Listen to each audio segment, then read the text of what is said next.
people go to church to hear the preacher preach the gospel of Jesus and His grace because of sin. Now, what is sin?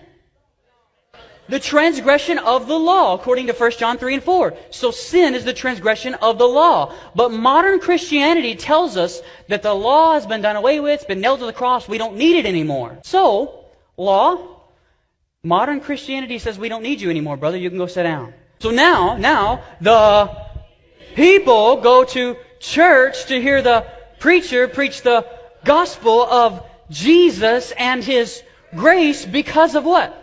Sin. But what is sin? Sin is the transgression of the law, but we got a problem. If we say that the law is done away with and we don't need it anymore, then what is sin? Sin's the transgression of the law. So if you have no law, by definition, you can have no sin. So you can go sit down, Miss Grace. Thank you.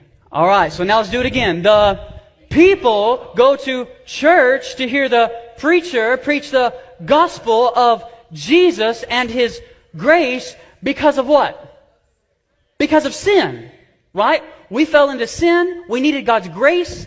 But notice, when you take away the law, you have no sin, because sin is the transgression of the law. So you take away the law, by definition, you also take away sin. When you take away sin, why do you need grace? If you have no law, you have no sin. If you have no sin, why do you need grace then?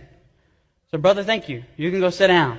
So now the people go to church to hear the preacher preach the gospel of who? Jesus. But what did Jesus do? He died for our sins. But if you take away the law, then you take away sin. If you take away sin, then you have no grace, because you have no need for grace. If you take away grace, then what did Jesus do? He didn't do anything, though, if you take away the law. Are you seeing the point? And so, you can go sit down, Ms. Verdine. Thank you. And so now the people go to church to hear the preacher preach the what? Now, what's the gospel? The good news. But hold on. What's the good news? Of Jesus. But if you have no law, you have no sin. If you have no sin, then you have no grace. If you have no grace, then you have no need of Jesus. And if you don't have Jesus in the equation, then what's the good news? You have none. Are you with me? So thank you. You can go sit down. So now the people go to church to hear the preacher preach a whole lot of nothing.